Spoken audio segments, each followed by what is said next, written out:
Okay, so this time, I booked my flight. This is going to be the most boring podcast.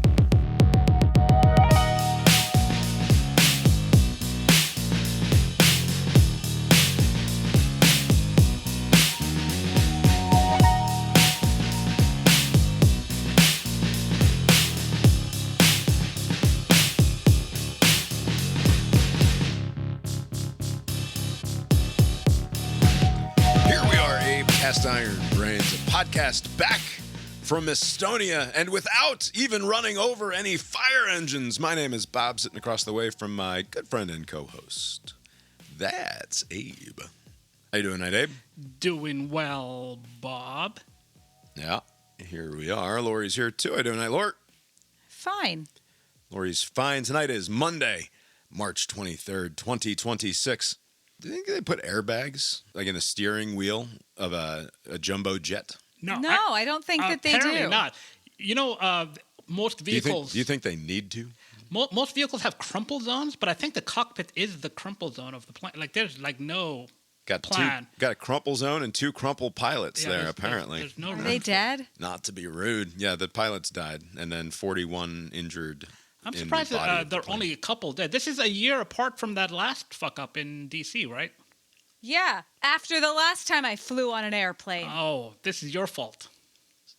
I'm not saying it's my fault. I'm saying I am nearly avoiding disaster. Lori is narrowly avoiding disaster. Trying to final destination herself here. Airplanes and airports are after her.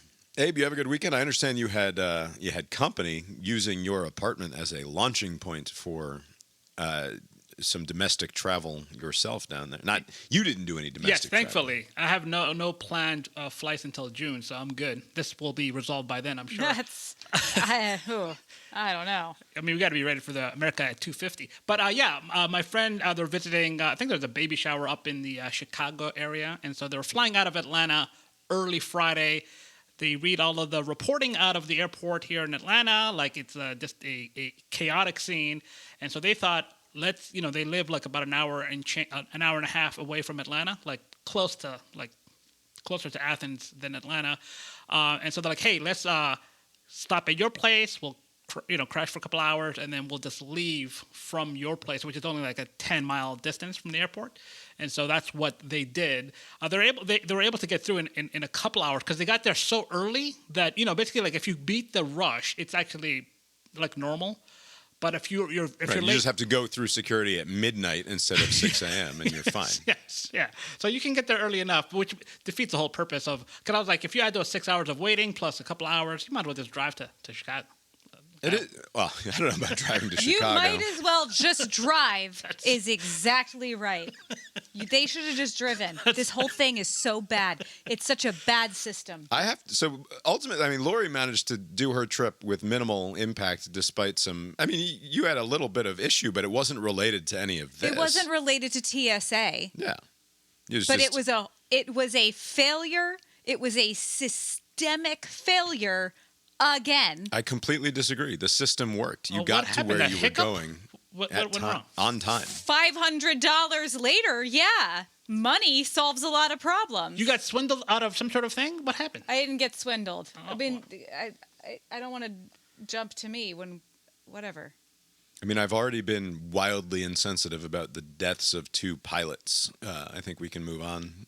Okay. Unless we have anything else to say about that story, it's just a bummer. What do you? But I mean, it's early days. But I assume that this is going to be one of those traffic control fatigue things, like these, like air traffic control's understaffed and the employees that are there overworked. It's already a stressful job. Like it was a plot point of Breaking Bad season 2, and it's just a difficult thing to do. I don't even know why fire trucks need to go through an active runway, but here we are.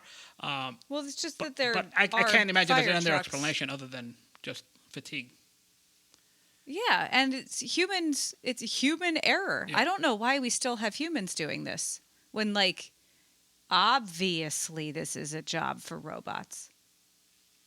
Like, I wonder if obvious. But you would think some country somewhere would have some implementation of this, like do a dry run in some podunk town. There is no way humans are better at this than a computer. It's just a perfect example of why are we having people who get tired and hungry. But it's a classic example of how do you, at the last moment, add in all of the necessary variables into the system so that the computer knows what to do right. Right. Like, I'm not convinced that an AI air traffic controller. You have a guy over. You still have to have the asshole who's. You have one guy doing the. Oh yeah, so now we just have one Okay, human. two, but like that. Lori found the one good air traffic controller, and we're just going to keep him awake. And it's not that they're bad. It's just that it's obvious that this is the kind of thing that you can easily make a program for. What if the robots start hallucinating? They start giving the go-ahead. Robots don't do that. No, they literally do. The whole problem is that the AIs are constantly hallucinating. But not an AI, just a computer program. Yeah, just a computer. Yeah, it needs to be adaptable. It needs to be intelligent. It needs to be able to make split-second decisions when new information is presented to it. Humans are really good at that. Humans are better at that than anything that's ever lived. They need to Defense Production Act that Jeff Bezos' company. They're very good at logistics. They can figure it out. Yeah, I just disagree that this is something that is obviously better for robots to do when... I think the answer is drive. In any event, you were saying, Abe, you have to fly in June. I have to fly on Friday. Oh, that's right. You're coming down to the funeral, right? I hope that they figure something out. They won't. With opening the government before then. I believe they have by sickened ICE agents... they sent ICE. But what are they even doing? They said that they're not going to be manning checkpoints. They're just just facilitating. They're going there to that's some sort of meaningful threat. Like, you better not call out sick because there are ICE agents here. Like, what is the? I don't even understand what they're getting at. Start brutalizing line cutters. Because I'm sure there's a lot of stress and the lines don't make any sense. I think it's the British that are good at queuing, right? Americans are not. We're pretty good at it. But it seems like, somebody get frustrated, like I need to cut because I need to catch my connect, and then the ICE agents are there to settle things. I don't know what they're going to do. But the whole reason why there's this snafu at the TSA checkpoints is because of a partial shutdown to rein in ICE. But ICE is separately funded, and these guys are still getting paid, and they're showing up to the aid of TSA agents who have nothing to do with this. They're just being used as leverage for some reason. It's very bizarre, this situation. Yeah. I don't think it's going to be fixed by the time I fly on Friday. No, and I don't I'm worried think so. Because, your classic sick day that you're going to get the most people to call out on is the start of that 3-day weekend, right? If there's no, you'll be fine getting out of Charlottesville. Yeah, it's coming back. I think is your problem. What do you come back Sunday? If the plane Sunday actually morning, Oh man. Yeah, Sunday morning is the problem. Sunday morning. Good luck. Thanks a lot, buddy. You better wish you good luck. Should I not stay at the hotel Saturday night? Should I just go to the Atlanta airport when I'm done with dinner on Saturday? That's right. I mean, it's not a bad option. I love the Atlanta airport. This is the other thing that I think is underrated. Once you get through security at the Atlanta airport, it's a great place to walk around, so great. And find some food, hang out. Well, not at that time. Yeah. Anyway, Lori was in Finland and Estonia. They were both great. Do they stamp your passport? passport? It's not great. Airlines. Airlines are not great. Okay. But the place was Airlines cannot get their shit together, specifically when I decide to travel. This is the third time. Wow. Of I don't fly much. It's not like this is the third time and, well, it's it's going to happen sometimes. No, I fly never. This is the third time that an entire airline is collapsing around itself when I'm trying to fly. And is it different issues each time? Different issues. So the first time was, I think, American Airlines when I was visiting Allie in Austin. So it was I was turning 25. What year was I 25? 07? 28. Okay. I was visiting Allie, and I got there fine. But on the way home, American Airlines was grounding all of their like MD-80s or something because the government, they all hadn't passed regulation. So they were grounding flights and they would rebook you on another flight. That's like, we both know that's not happening. Okay. And they're like, oh, we'll book you on a later one. Just like that. No. The problem is the plane that takes me from there to there is going to be that kind of plane on your airline. So I had to buy a separate AirTran ticket. Wow. I rented a car because I had just turned 25. I drove from Austin to Houston and flew from Houston to Atlanta. So entire airline completely collapsing around itself. Then just a couple years ago, going to New York with Nitty, Delta had some problems, and I forget the cause, but it wasn't weather. It was we really fucked up. I'd have to look. Like they overbooked the flight or something? Or like what sort? They overbooked like all of their flights somehow. Hold on. Delta Airlines. Briefly, breaking news. The dumbest person ever confirmed by the United States Senate has just squeaked through 54 to 45. Oh, your boy Mark Wayne? Mark Wayne Mullen, who I don't think any of my cousins listen to this. He seems like a dumber Kiefer cousin. Like I've got a set of cousins. They're known as the Kiefers. I love them. They're great. But he would fit right in, but on the dumb end. It's a little inside baseball for you, Catherine, if you're listening.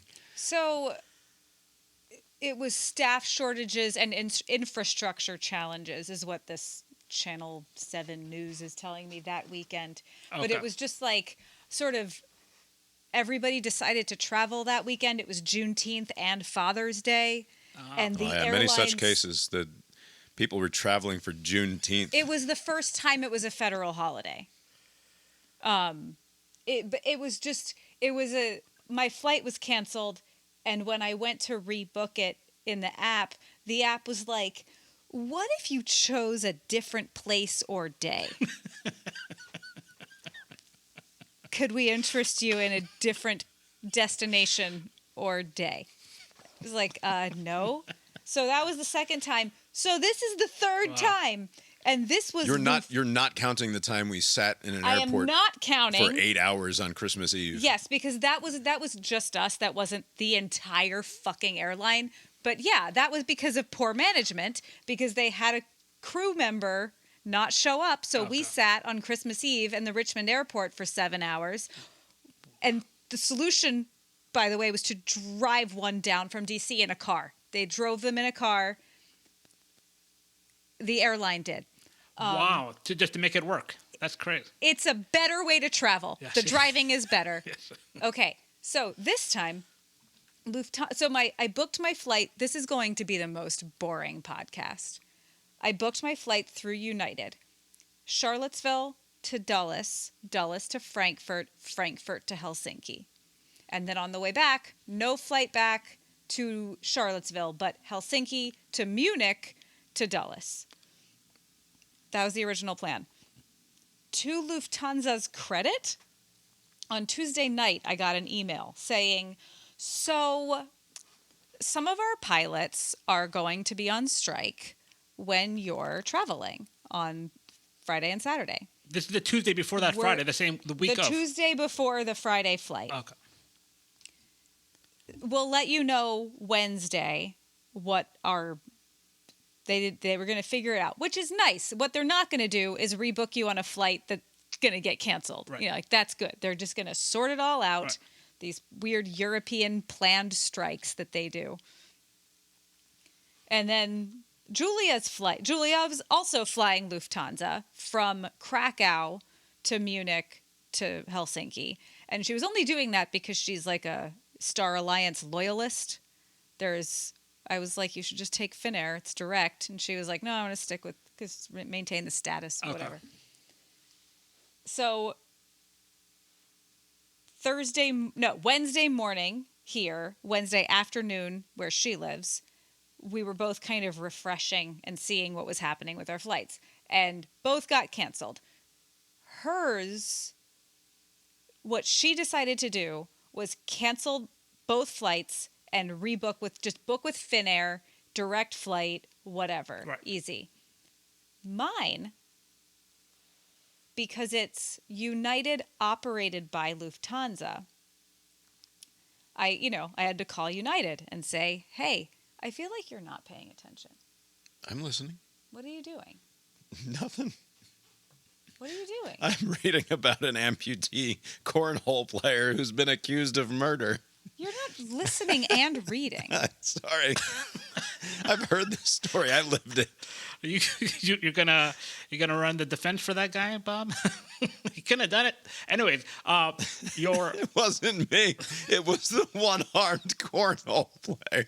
Not even one.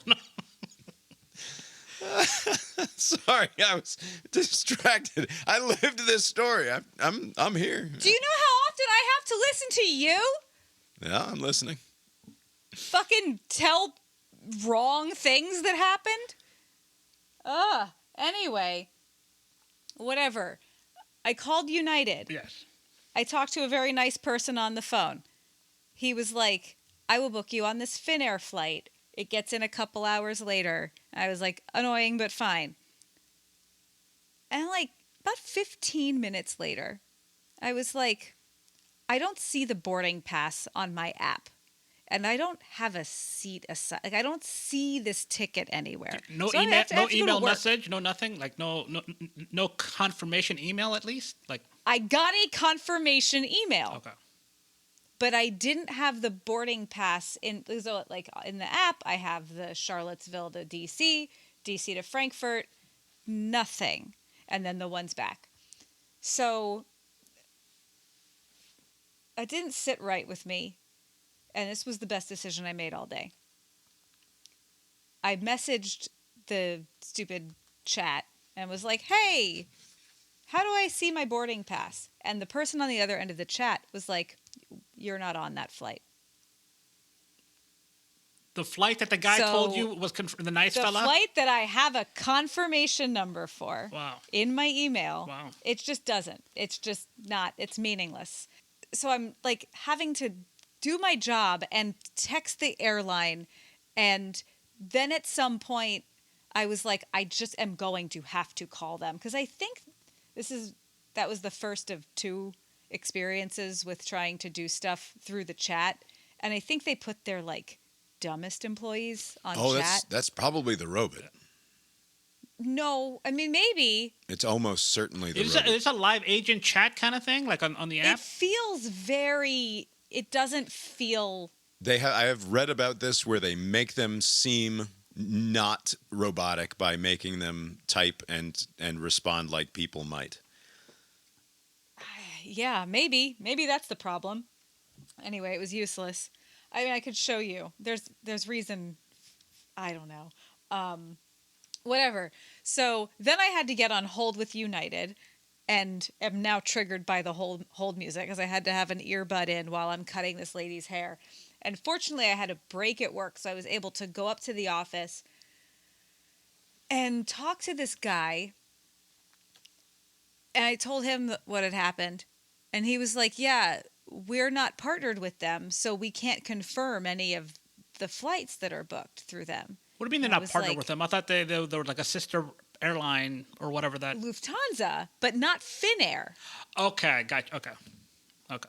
I booked so the flight was originally United Lufthansa, and Lufthansa was not happening. So the flight that I could see, the flight that the first guy booked me on, was a Finnair flight, which is not the same group. Okay.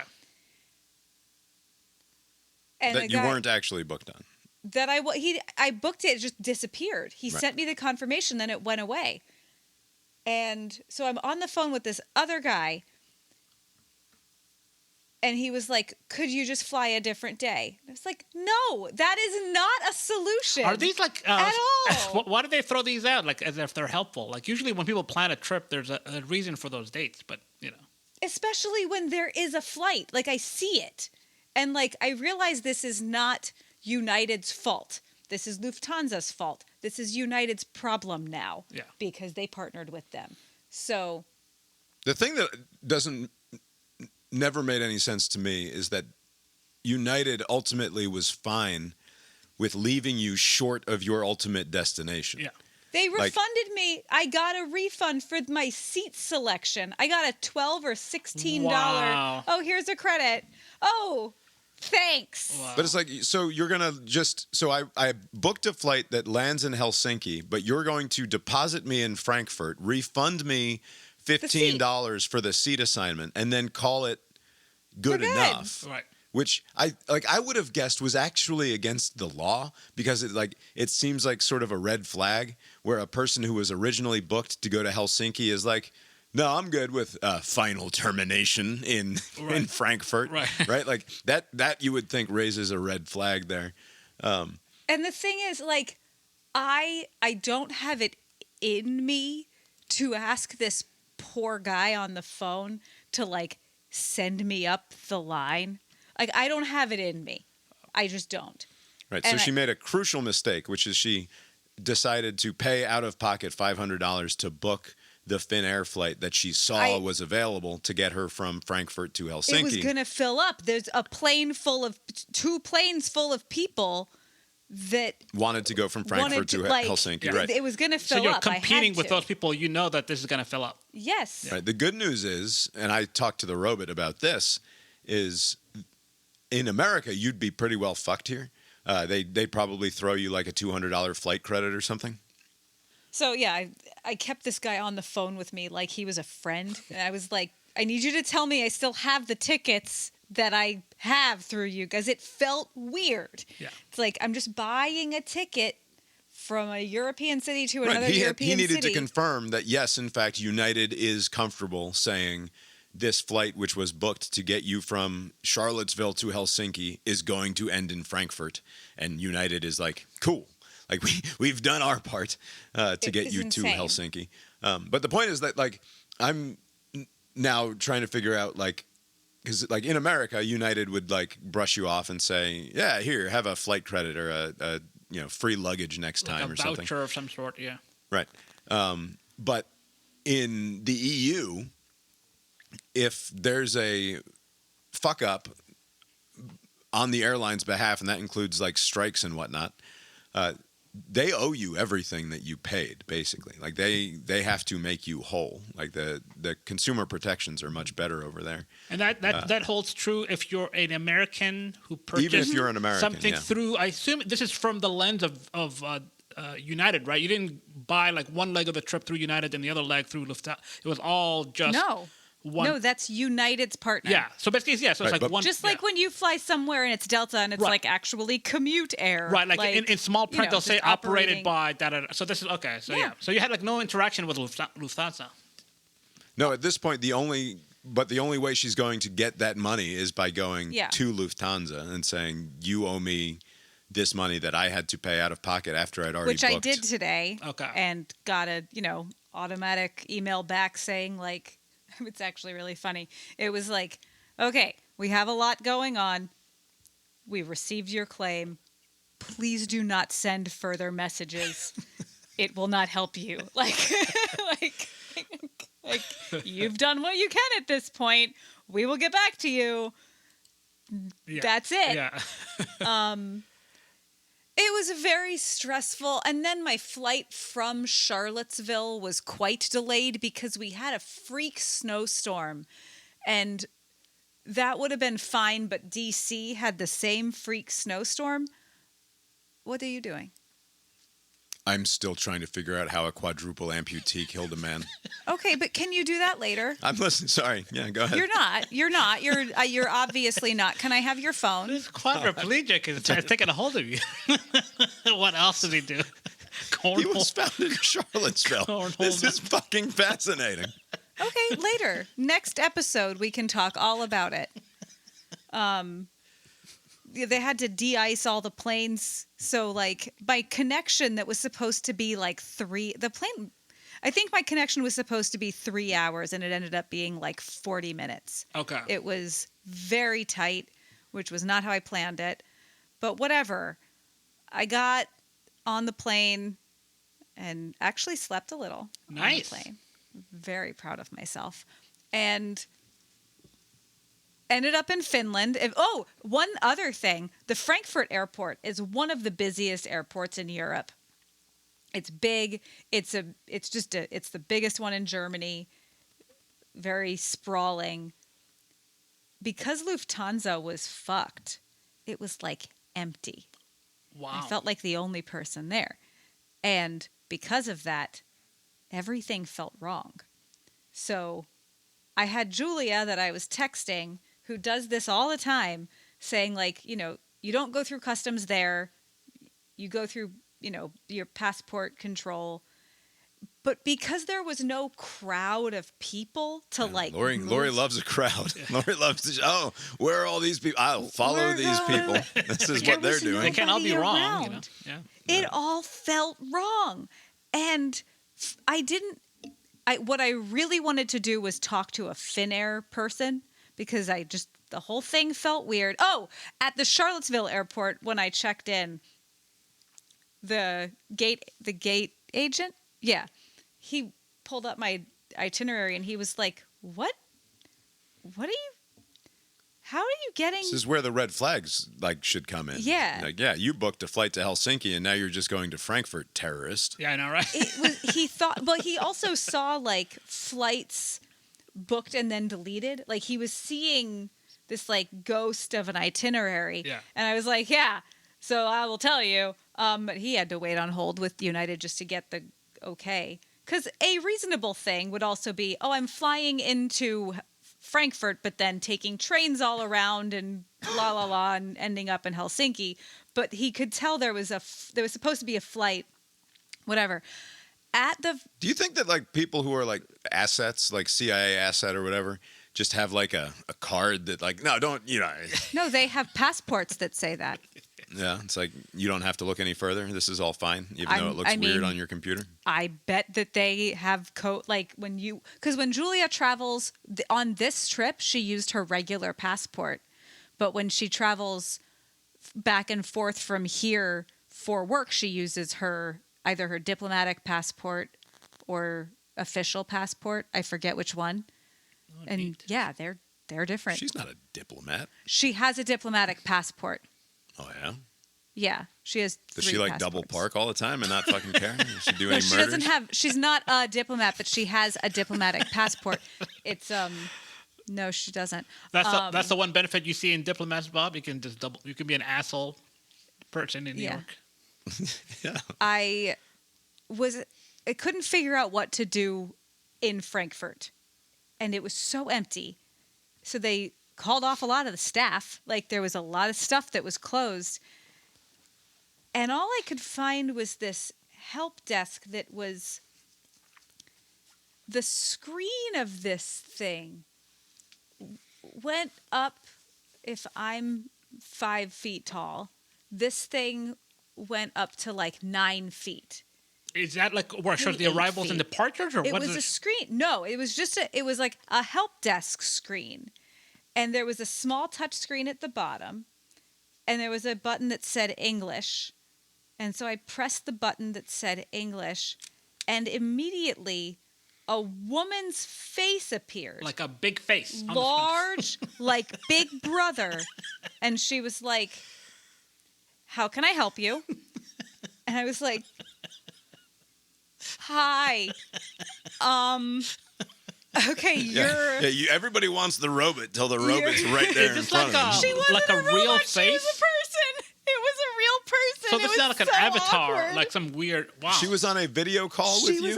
She was immediately on a video call with me. It was a robot. She wasn't a robot. She was not. Lori cannot tell the difference between robots and human beings anymore already. 2026. So I was like, okay, so I'm taking a Finnair flight, and I just would like to speak to one of the gate agents. And she was like, "Oh no, from where you are, you have to go downstairs. If you go to your right and downstairs." And I was like, "How does she?" Yeah. I was like, do I have to go through? I have the passport. And she was like, oh, if you haven't gone through passport control, you should do that first. And then you'll have to leave and come back in. And I was like, that's all fine. She was very helpful, but it was jarring how large it was. The size that was most surprising.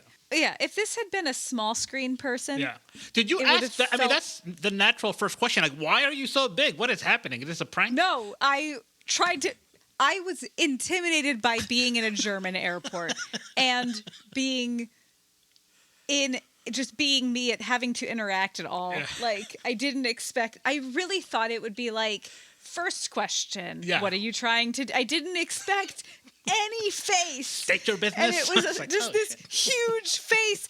And she was very, very German in the way. It's something I like about the Germans. Not at all nice. Yeah. Incredibly helpful. Okay. Not friendly, not smiling. It's just like, hi, what? Yeah. Okay, here's the answer to your question. Do you have more questions? All right, here's the answer to that one. Is that it? All right, bye.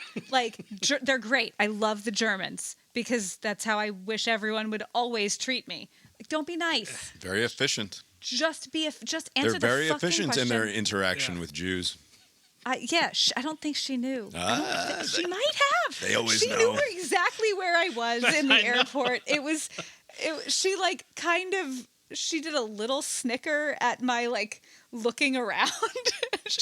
That's why I think she wasn't a robot. Anyway, I got through everything. It was fine. I got to Finland. It was great. Finland's great. I've always been really bad at describing and talking about adventures that I go on. What did you guys do? Did you guys go see the sights and sounds? Was there something you could... We went and saw the sights and sounds. Okay, here is what I will say about what I liked most, I think, about, well, two things about Helsinki. There is this UNESCO World Heritage site. Finnish. Can we play a clip of the Finnish language? I don't know. What should I look up? It sounds like, I don't know, Finnish language conversation. Like, it sounds like actual gibberish. Näytät hyvältä tänään. You look great today. Näytät hyvältä tänään. Minulla on ikävä sinua. Teit hienoa työtä. You did a great job. Tulet saamaan bonuksen loppukuusta. There will be a bonus at the end of the month. Tulet saamaan bonuksen loppukuusta. You're an excellent cook. Olet erittäin hyvä kokki. It's just absurd. Like, it's... You know what it is? In part, just listening to it, it's as incoherent to my ear as the Chinese language is, for example. But but because it's a white lady, who I'm accustomed to hearing like some sort of romance language or something Germanic. Yes, but that's what I was saying to you in the car. It is not Germanic. There is no... So it's actually... Finnish is more closely related to Sanskrit than it is to Swedish. Really? The country right next door. Wow. Yes. What's the story there? That's and it sounds like fucking gibberish, and it's hilarious. Right. And they all speak English anyway, so it's fine. But much of our trip was walking around laughing at the Finnish language, just like I can't read any of that. Not like they all speak English. Like you go to France and you can find somebody to talk to English. No, they just all speak with fluent. you. It's just they all speak English. They just all speak English. Okay. And like with an accent, but fluently. Yeah. You know, like it's crazy. We went anyway. Suomenlinna might be how it's pronounced. Billed as a sea fortress, so it's basically a fort that's out on a barrier island, and it's, you know, old, but it's kind of like if you visited Jamestown or Colonial Williamsburg or Mount Vernon, name a national historic area, but there are no rules. You can just go everywhere. You just go. You can climb on the Oh, hill. I see. You can go. There might be a sign that's like, it's slippery, be careful. But like there were no guardrails, literally and figuratively, no guardrails. Right. It's more like a public park than it is like anything else. It's like a public park. Even though it's something like a national heritage site, great historic import to them. So like they have this old cannon thing that you can just climb on, and there's no one saying, "Oh, this is what this can." I mean, you can get a guided tour. Is there just like a you placard? can get a guided tour of Is anywhere. there some sort of signage? What? Is there like some sort of signage at the bottom if you can read the There language? is signage. So there is. So some of it, a lot of it didn't have signage at the bottom, Okay. but there was signage of like this way to this thing. Okay. But, and I can send photos. It is the kind of thing that if it were in America, no fucking way would they let people do what we were able to do and like climb up on something that Where is. in America it would be overrun with homeless. It would be. That's what I was gonna ask. There would be chains. Yeah. It would be, you may not go here. Or there would be a person there making sure that you were doing it exactly right. Because someone would sue. Because what I didn't do there was fall off this like cave bridge and break my leg because I was being responsible. And it says, there are signs that say your safety is your responsibility. Oh, nice. Which is beautiful. Yeah. 'Cause it is. But in America, someone would fall down and sue someone, and then that's the end of us being allowed to go play on that thing. I do have a question. Is this like how we treat like parks here? Like, people can see waterfalls and like dangerous terrain, like, and if you fall, then it's your fault. It's like you go for a nice hike or whatever, and it's like a popular hike, and there might be a trail that's marked, but there's not going to be chains strung between the trees to keep you on the path. But it's like that. It's that level of security. Yeah. But it's a very preserved. Right, but if you were going to visit the Alamo in Texas or something, Yes. like if it was the Alamo, but there was not a gift shop and a bunch of security guards hanging out there. Like, it was so different. And it was so, I was like, I can just go in here? Like, it felt like, oh, certainly we're not allowed. Right.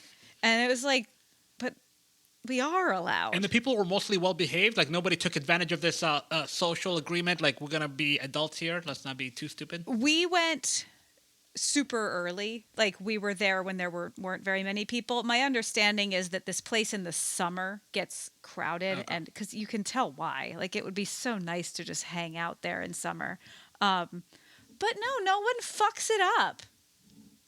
That's good. Yeah. I know. It's just so different. So that was great. And also, Helsinki has a underground bunker that fits the population of the city in there. Really? In case Russia, not just Russia, but in case Russia attacks. If you live real close to Russia, it's They know. probably a good idea. Yeah. So the whole city, they can't live down there, but like it can withstand a nuclear attack. Wow. And they just have it, and you can just go, and they use it in the meantime for like the lady. We did a food tour, and the tour guide, she was like, "Yeah, my kid plays soccer down here. Like, it's a recreational area." Do they have room for tourists? I doubt it. That'd be I don't funny. know. So, like, if there was a nuclear strike while you were visiting, you're like, sorry, Laurie. I mean, I don't think they're checking IDs at the gate. That's the thing. They're not. Also, when we were visiting, there were very few tourists. Okay. When you go in the summer, there are way more. Okay, that's the peak season. But, yeah, I don't know, but it was just so great. I liked Finland a lot. What about that I don't know. Estonia place? Didn't you also go there? You didn't like that? Where? Didn't you go to Estonia? Yeah. That's the second place. Okay. Estonia was so. At the same time, I've been to Helsinki and Tallinn. We didn't really go into the non-city at all. Tallinn was where we stayed. Was the old town, completely medieval buildings, and it was so cool. And they just have these buildings still, and you can't tell. Everything is so. Is it preserved? Yeah. The outside door of the Museum of Natural History just looks like another gate in the wall. And you walk in, you're like, oh, it's a museum in here. Like, it's just so... It was so cool. Tallinn was really cool. Outside... It seems like, just by looking at pictures, it seems like they don't tear a lot of stuff down. They just build onto and around and in the old infrastructure. Well, yeah, so especially that old town. Yeah. So it was, you could tell there was the old town, and then what was outside of it, you could feel how it was former Soviet. Okay. But like inside those walls, nope. Like that was medieval Vikings, and there was this guild of dudes called the Blackheads, and they were unmarried merchants. And it was like a fraternity, basically. And like that was what the city was about. And then the Russians came eventually. And so like the areas outside of the old town, you could tell was former Soviet, which was also interesting for me, less interesting for Julia living in a former Soviet country anyway. But it was cool to see. I really liked it. I liked both those cities. 2 thumbs up. Yeah. Well, nice. No drama on the travel end on the way home? Not really. There was my only interaction. Julia, having changed her flight to a much earlier flight, I was hoping to also move mine, so I got home earlier.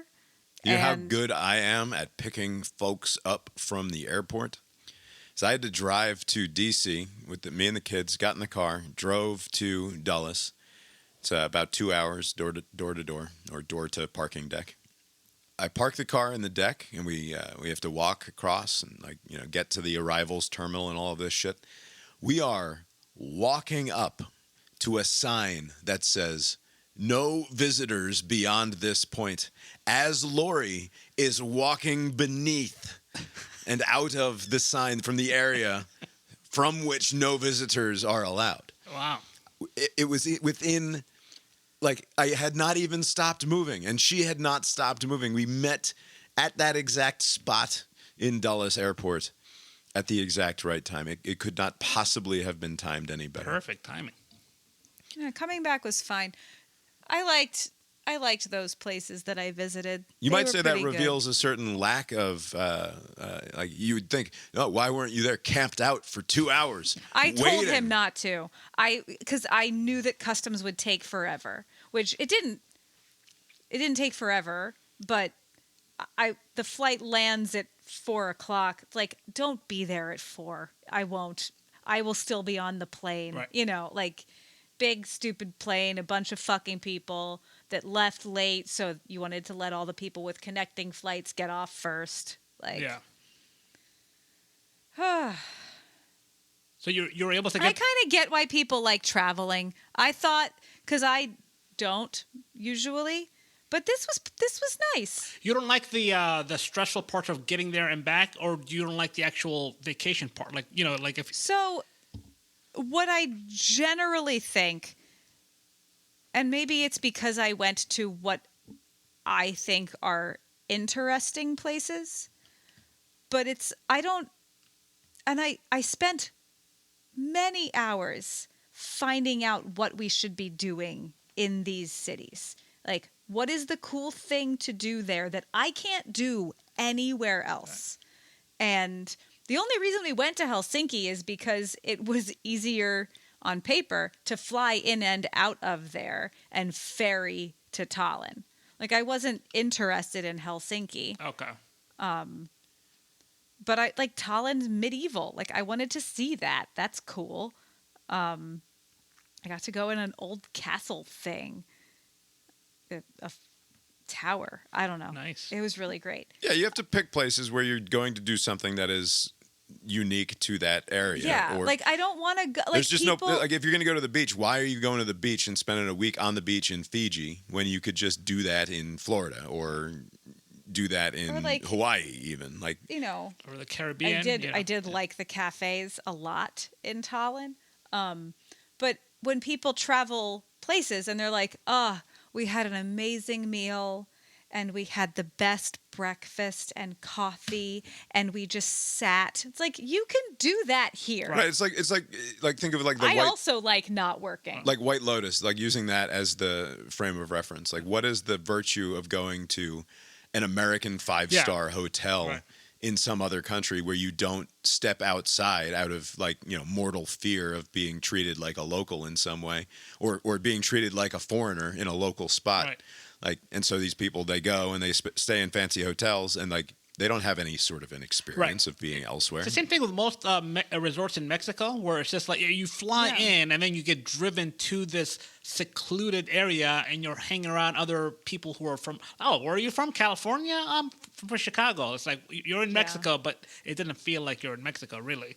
What's the point of going all the way over there if you're not going to experience? It doesn't feel like you're in Mexico. This is a fucking not being chased down an alleyway by by 6 teenage cartel members. Hey, that's cultural enrichment there. At least you have a story to tell. But going to a cool place was cool. Yeah. And Helsinki, I wouldn't have thought of, but I don't know. I was also with my best friend, so that was cool. We went to grocery store. We went to so many grocery stores in Helsinki because there were a lot, and I was like, let's just go in here and laugh at the food, and we did. Are there? It's such a silly language. Do they have big monstrosity stores like we do here, or do they have a smaller? Not as big, but they have supermarkets, but they're not as ridiculous as here. But also, they have Lidl's as well. Oh, nice. But we were in the city, so it was city supermarkets, and we went on a delicious food tour. That was great.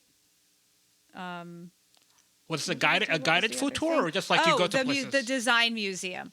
The tour guide was actually French. Oh, but she's a Finnish citizen now. It was she doesn't know what she's getting into, and we were the only 2 people that she had. So it would have been more people, but we were the only ones who signed up.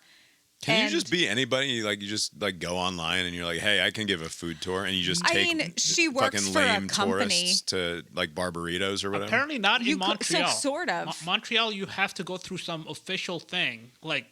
It is a. Oh yeah, you have to be licensed to give a food tour. You got to tell their whole propaganda origin story. The whole thing. This woman, it works for the company, and the company's secret food tours. They have many cities that they do this with, but I think she did have something to do with where we went, because that last cafe we went to, she was like, "This is where I came for the first time in college, and it is locked in time." And she is the one when it came up. So, thing I was going to say, she doesn't know what she's getting herself into when she meets these Americans, you know. And about halfway through, Julia had a couple drinks and was like, "So I live in Ukraine and hate Russia so much." And it was like, it's not that she opened up, but I think she felt way more comfortable. It's like, we can talk shit about Russia. Fantastic. So it wasn't part of the food tour, but it came up that, they're under constant fear that Russia might just decide to attack them. Right. And she said, we have this underground tunnel area. And I was like, sorry, what? Yeah. And she goes, "Do you want me to take you?" And I was like, yes. Why didn't you start with that? It's because most people don't want to go to the underground bunker on their food tour. That'd be great. I guess not. But it was really fantastic. It was a great trip. I regret nothing. It was great. Good times. Top marks for traveling once every 20 years. All right, so can we talk about the fucking quadriplegic cornholer who did a murder? Alleged murder. What is? I'm hearing about this through you, Bob. What? Amputee cornhole player accused of murder. Dayton Weber, 27, a professional cornhole player, is accused of fatally shooting 27-year-old Bradrick Michael Wells during an argument in La Plata, Maryland. La Plata. How did he get enough lift? performing this cornhole? Because, cornhole, you have to, and it helps if you're standing up. What we know. Police say Weber was in his Tesla SUV when he shot Wells in the passenger seat. He then pulled over and asked two backseat passengers to help pull Wells out of the car. They refused and got out of the car before calling police. Weber then fled the scene with Wells still in the car. Wells's body was then found in a yard on Newport Church Road in Charlotte Hall, Maryland. Wells was pronounced dead at the scene. Weber was located by police at a hospital in Charlottesville, Virginia. He was arrested and charged as a fugitive from justice. He'll be extradited to Charles County and charged with first-degree murder, second-degree murder, and other charges. What we don't know. Police have not explained how Weber, a quadruple amputee, was able to drive a car or fire a weapon. Yes, to say nothing of the much more important question, how is a professional cornhole player doing such without the use of limbs? Right. Also, amputee, this is like some sort of infection that got carried away? Like, what's the story there? I don't know. Add that to the list of things we don't know. Weber underwent quadruple amputation as a baby after a blood infection, according to reports. He's a professional cornhole player in the American Cornhole League. The ACL has been on ESPN since 2016. I feel like I would remember if I'd seen a quadruple amputee playing cornhole on ESPN. I've seen this before. I'm surprised. I don't think I've seen him. I'm surprised he hasn't come up because they usually will showcase any sort of interesting players. That's one of the great things about our sport, how accessible it is, and how we like to say anyone can play, anyone can win. Because if you want to put your mind to it, you want to put the time into practice, you can become competitive, said ACL Commissioner Stacey Moore to Fox News Digital earlier this month. Oh, okay. I'm about to say, in light of the news, not as a result of this story. It would be a weird. It's accessible to murderers, even. Does he use his mouth to throw the cornhole beanbags? Probably. Also, not to blame the victim. You know how much torque you got to generate with your mouth in order to get a cornhole bag 30 feet across the way, or what have you? That takes skill. Also, getting killed, man, that's a rough story. I believe you were on the way to saying getting killed by someone who's had 4 limbs amputated is a shameful way to go. I felt like that's clearly where you were going. I pulled my punch, so I'm not going to blame myself for that. You said it. Let the record show. Yeah. A guy was found in Charlottesville. Wow. So he was a fugitive, so, it looks pretty shaky for him. Yeah, you leave behind 2 witnesses. Yes. Yeah, it seems like an open and shut case. All right. I don't know how much there is to talk about the Iran stuff that's going on, but of course it feels like we should also touch on it. Something that I don't think that I've mentioned in my various complaining about this, because while I have been focused on, I think it is a tremendous disservice that a genuine attempt at convincing the American public that this was a worthy cause certainly was not made. And like many, many things in the Trump era in the last 10 years, you've had to listen as conservatives and Trump supporters, but really it's because the MAGA people are the MAGA people. Like they'll justify anything that Trump says without they don't have to try to do the work to justify the crazy shit that he says or does. But there's always been, whether it's like Scott Jennings on CNN, for example, springs to mind. But there's always a contingent of conservatives who go running behind Trump to explain the things that he's doing and to put a positive spin on things, to take the incoherent insanity that he's on about and spin it into something that resembles a coherent plan, right, or a defensible, that somewhere inside of the insanity is a defensible action that they can get behind. And then they say, you're just obsessed with his style, or you bristle up against just the way that he is with people, and you don't, it's the Mike Johnson way of saying, I didn't see the tweet, but ultimately I support the underlying thing. And all sorts of crazy justifications and rationalizations have to be done in order to justify the insane things that he's saying or doing. that has continued with this Iran war stuff because he offered effectively no case. Now we have to listen as people come running behind and try to put Humpty Dumpty together for the first time. Right. And out of the refuse of just a billion things that he says that largely contradict one another from one moment to the next or whatever. The thing that I finally sort of came to, and I don't know if it was implicit in a lot of what I was saying, and I just hadn't said it explicitly, but the thought finally bubbled up, which is his failure, their failure, the administration's failure to lay out a coherent reason for why this was necessary now, whether it's to ground it in the last 50 years, right, to make the case about the number of American lives lost to Iran-sponsored violence and terrorism. Things which exist, right? There are some thousands of American lives over the course of 50 years can be attributed to various Iranian actions. To some extent, the reason that the Iraq War was as disastrous as it was is because of Iranian destabilization in the region, right? And their willingness to cause problems in the area. Yeah, and it was I did not know this, but apparently Iraq had a very large Shia population, which is what Iranians are also, and so they were able to cause a lot of mayhem during those years.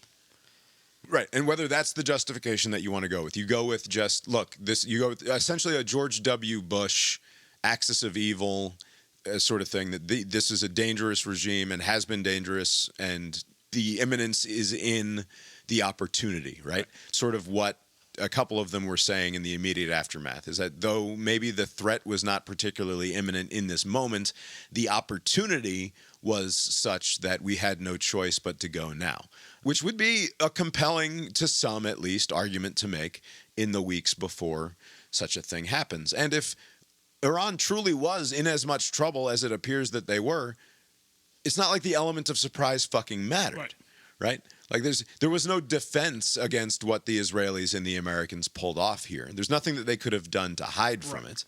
And though this is not confirmed by any means, my feeling is that the Ayatollah was happy to go out a martyr anyway, that he was pushing 90, and like this is, as they say, this is his only ticket into heaven at this point. No matter what, like he gets a free pass according to the tenets of his faith if he is martyred for the cause. So whatever else he did, whatever guilt he might be carrying, whatever worries he might have about whether or not he's going to make it to paradise, is absolved by being murdered or assassinated by the Israelis, according to them. Or you can make the forward-looking defense of this whole thing, which is, yeah, sure, we tried to obliterate their nuclear program back in the summer, and that was wildly successful, but they have our intelligence shows that where we thought we were obliterating it and that they would then spend years slowly rebuilding, they have moved to a dirty bomb program, and they just want to build as many missiles as quickly as possible. And they are like the Marco Rubio thing that he started talking about was we need to eliminate a threat that has been growing since our strike this summer, which was greatly successful, but ultimately didn't. It obliterated the site, but not the program, and we need to continue moving forward to prevent them from being the belligerent actor that they seek to be in the relatively immediate future here. They didn't really make that case either. Certainly didn't make the case ahead of time. And then Trump has been very unclear and certainly not sticking to any one particular set of reasons as to why they did this, and then saying things like the war will be over when the spirit moves me, basically, right? Like I will know in my bones when the war is over, with no particular thing in mind. And then like to then act as they have around the Strait of Hormuz, where it's like, while I agree with the idea that it is sort of inconceivable that the people around Trump did not know that this was going to be an inevitable thing that they would try to do, which is to disrupt the free flow of ships in the Strait of Hormuz. Like, I know that they knew that. I know that, like, it's the first step in the war game. Anytime somebody is planning out a decapitation regime in Iran, like, it's what they're going to do. And then you read about how the Iranian regime isn't this top-down, highly centralized thing. It is instead they're segmented, but like geographically segmented, so that there is no like true command and control. Instead, the responsibility for deploying military force is spread out all over the country and among many other places where even if they're cut off from each other, they can still act independently of one another. So it's a many-headed situation there in the IRGC. It doesn't matter if you behead it, because they are capable of continuing to act despite that. You mentioned that this should have been anticipated, but I do wonder at this stage in Trump's presidency, like, are people being that honest with him in these sort of national security briefings, where they, like, if he's made it clear that this is what he wants to do, and you have the intelligence people. I think it's the opposite. I think that they are telling him all of the things that might happen, and he's saying it's fine, we'll figure it out. So you think he has the information? He's the ultimate, we will figure it out.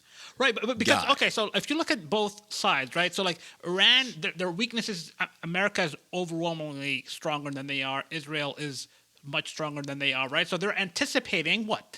These decapitation strikes, they know where these people are. So like they have, okay, what do we do in this situation? So let's have this many.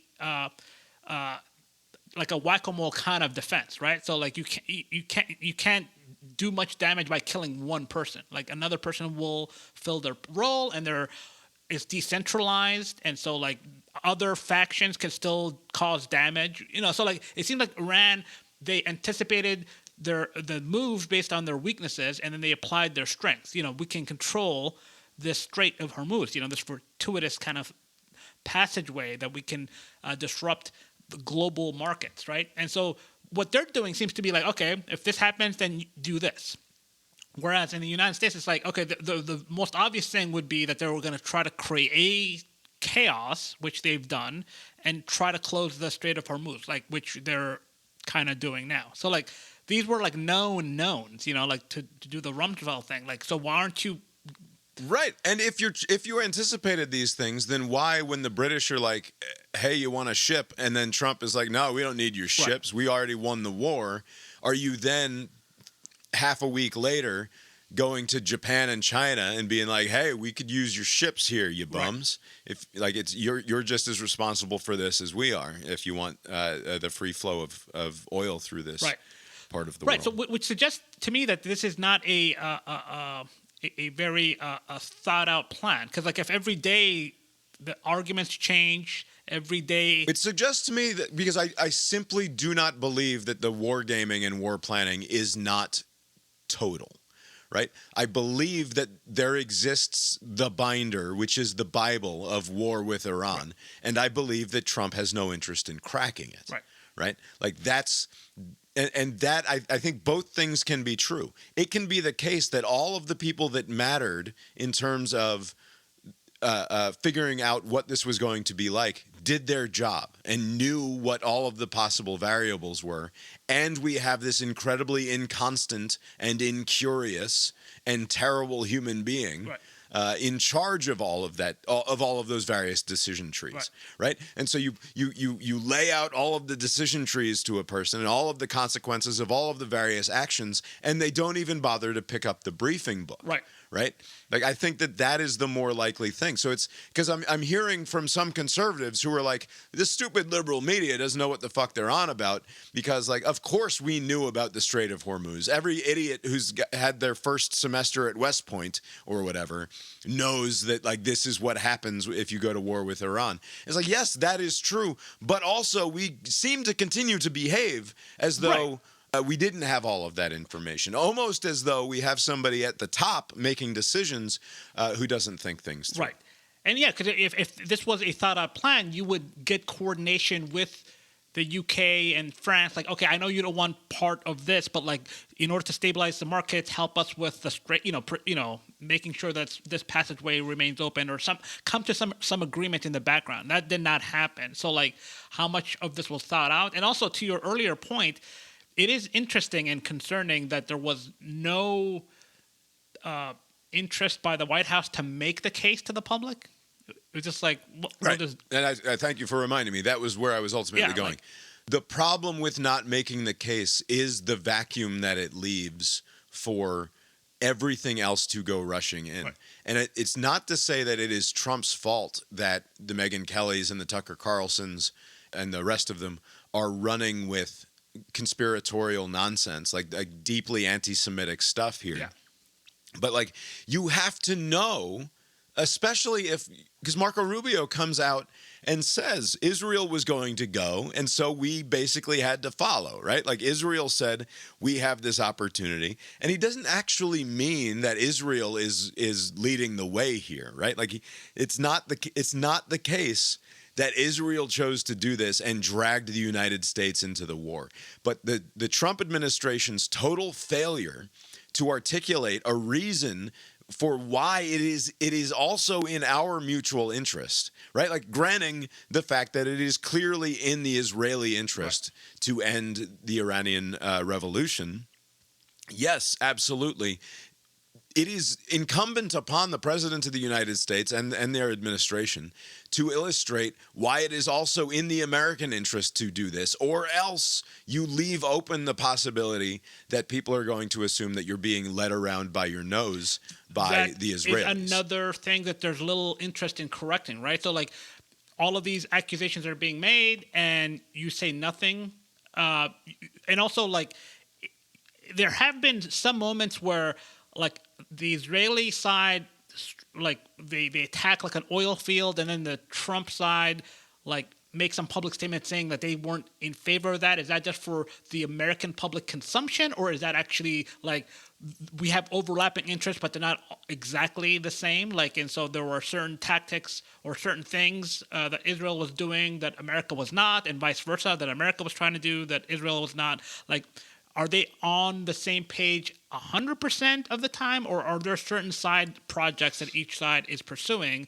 And then because I found that weird that Trump said that, I think there was an attack made somewhere, like either in Qatar or somewhere, where they were like, oh, we were not part of that. Like, I don't know where that came from. We did not do, but this, that, and the other. So like, they were trying to create some space between the two sides, and usually you don't want to do that. You want to be like, yeah, this was coordinated. We're on the same page. Everything's great. So like, just the whole approach has been very bizarre. And, sometimes, speaking of like accusations, there's all this talk about market manipulation where the president will make a statement saying, oh, we have a 48-hour ultimatum and the numbers go one way. And then this morning, never mind, we have constructive talks with who? Like, who are you talking to? Like, do you know how much potential money there is to be made?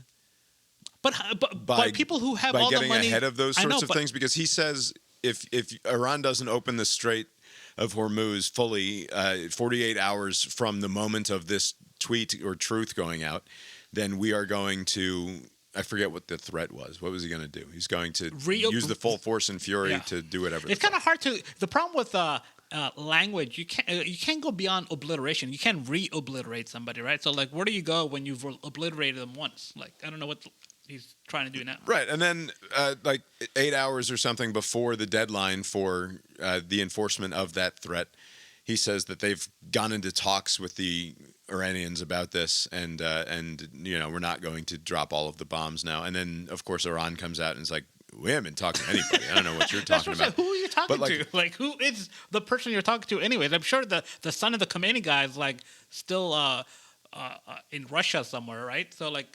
Right, but the point is that in that 40 hours in between, the price of oil first has one of its greatest spikes, and then a huge crash. Yeah. And if you just time your trades correctly, you can make an ungodly amount of money, and I'm sure that's happening. But also, the people who are in a position to know already have all the money they need. Is this mental disease of more? Like, how much more money do you need?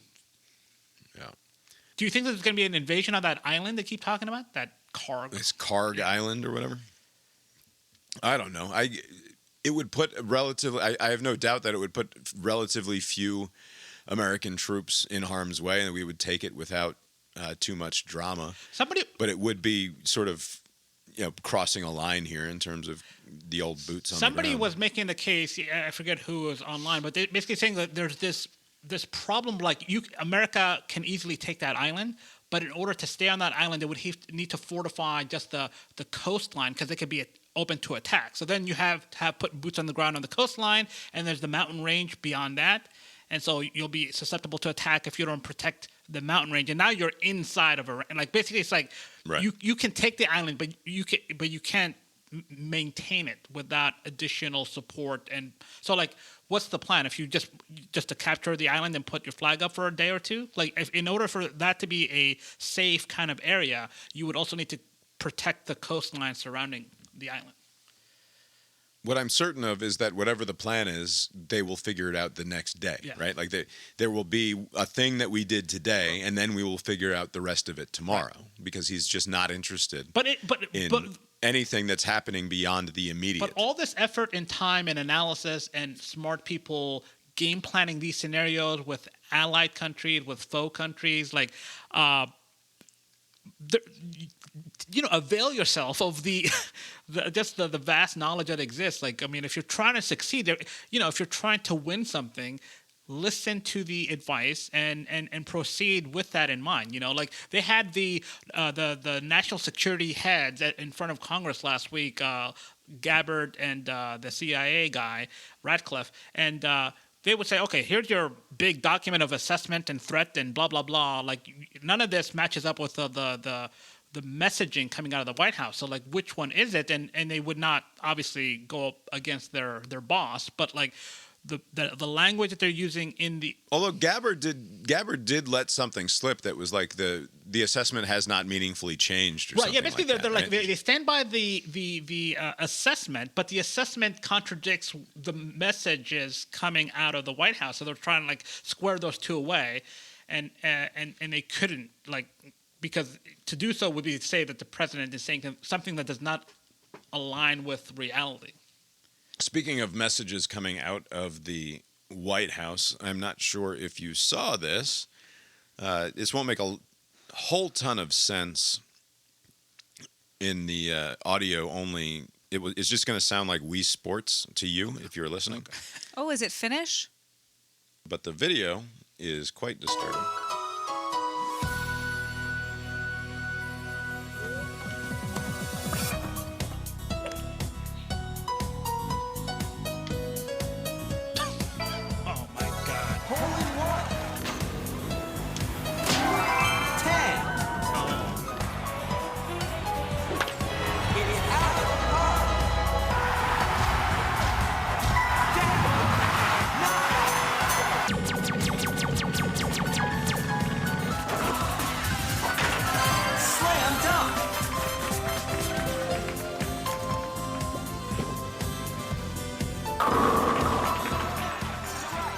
All of this is going in the historical record. So, like, in retrospect, when people are describing this period of time, this is official communication from the White House. Right. So that was the official White House Instagram account. It also posted to the official White House Twitter account and other social media platforms. And to give you some idea of what we were looking at there, it's footage of Wii Sports. And the soundtrack is all Wii Sports. And then at the moment of great success in the Wii Sports thing, whether it's the guy throwing the bowling ball to get 100 pins knocked down, or the slam dunk, or the home run, you see another Iranian thing explode on the screen instead.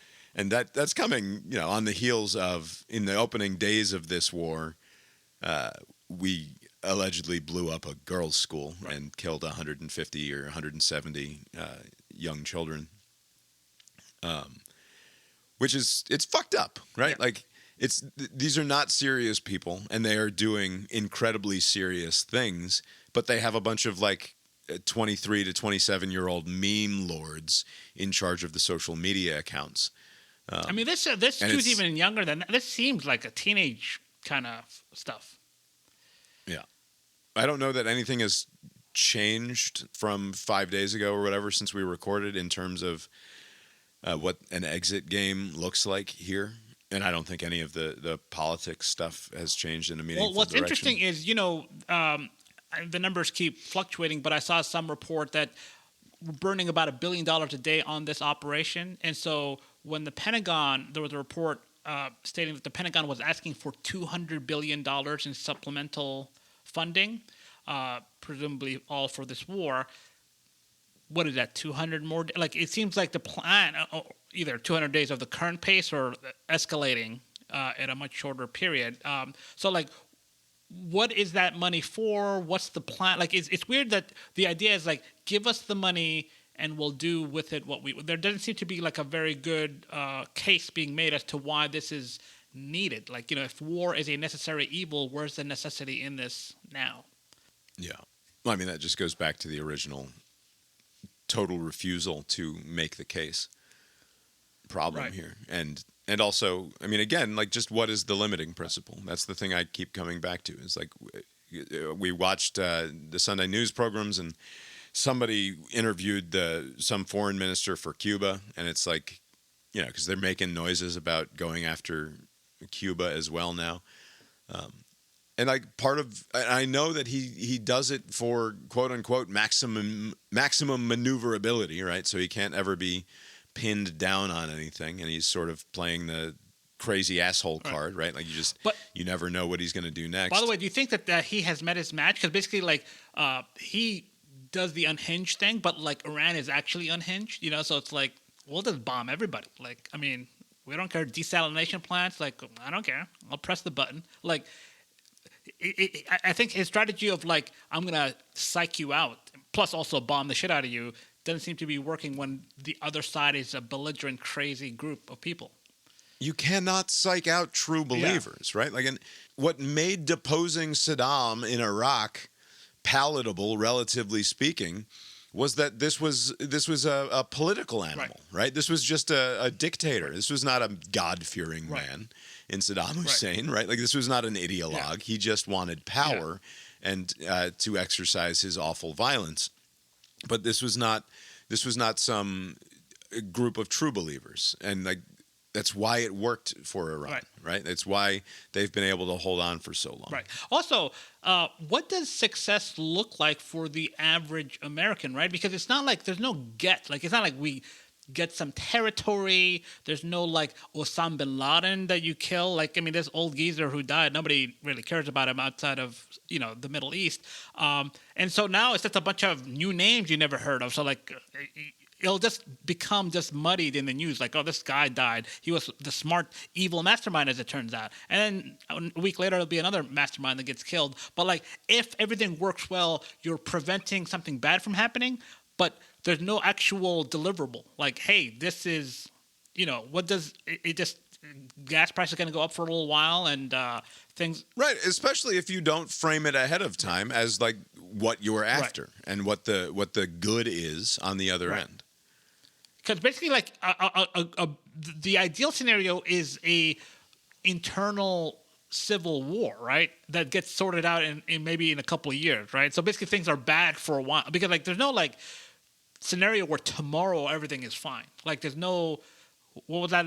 Lucy Rodriguez, whatever that lady was, Delcy from Venezuela. There's no, like... Right. You need to kill, like, 11 more people and you'll get to the reasonable one. Like, there's no math there. So, like, this is going to take a while to sort itself out in the best case scenario. So it's kind of odd that they're pursuing this. Yeah. All right. Robert Mueller died a few days ago. I didn't even know he was sick. And yeah, me neither. But he's an old man. And that's what happens when you're old.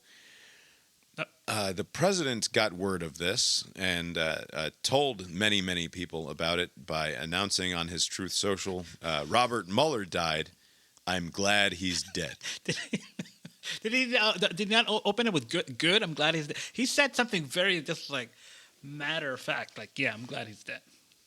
Yeah. I want to play a clip from Meet the Press this weekend where Scott Bessent was on being interviewed by Kristen Welker.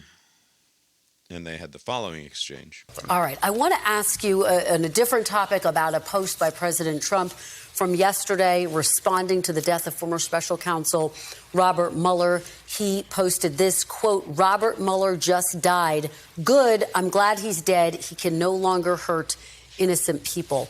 Do you think it's appropriate for the President of the United States to celebrate the death of an American citizen, someone who's a Bronze Star, Purple Heart recipient and who served in Vietnam? Kristen, I was with the President in the green room at Davos, and there was a video playing of the what may have been an illegal raid on his home at Mar-a-Lago. They are going through his wife's wardrobe, and I watched the look in his eye, and I think that neither one of us can understand what has been done to the president and to his family. But to the question of the president's post, I mean, Robert Mueller didn't order that raid. Is it appropriate for the president to celebrate the death of any American citizen, again, Mr. Secretary? I think that given what has been done to President Trump and his family, it is impossible for either of us to understand what he has been through. So you don't think that there's anything wrong with the post saying, good, Robert Mueller's dead? Again, I think that we should all have a little empathy for what has been done to him and his family. All right. Treasury Secretary Scott Bessent, thank you as always for being here. Really appreciate it. Thank you. The multiple questions scheme still, Welker still using the same strategy of asking. What the fuck is he talking about? Empathy. And, like, I don't like Kristen Welker. I think that she's bad at her job. I don't know how, at the end of that, she's able to say, with a big stupid smile on her face, "Thank you so much for being here. We appreciate you coming in, Mr. Treasury Secretary." Because my reaction would have just been to throw my paper in the air and said, "What the fuck are you talking about?